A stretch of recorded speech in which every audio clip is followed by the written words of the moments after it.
Alors bonjour tout le monde.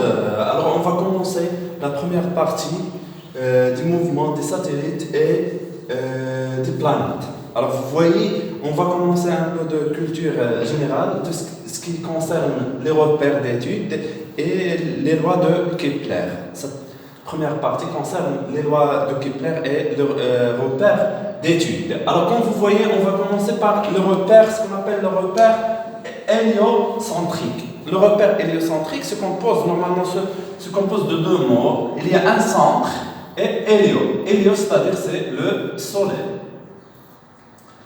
C'est le soleil. Donc le repère héliocentrique, c'est un repère qui se compose de trois axes qui sont orientés vers trois étoiles qui sont fixes et son centre, c'est le soleil. Voilà la définition d'un repère héliocentrique.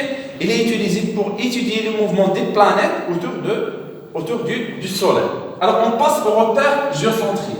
Alors le repère géocentrique, comme vous voyez, se compose de deux mots. Un, géo, c'est la Terre.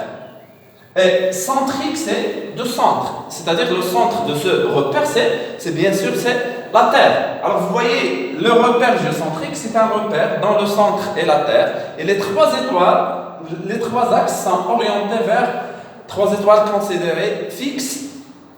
Et n'oubliez pas que le plan OX, X, O, Y, ce plan appartient au plan équatorial ou bien l'équateur de la Terre. Et voilà le repère géocentrique. Alors le repère terrestre, c'est un repère qui se trouve sur la surface de la Terre.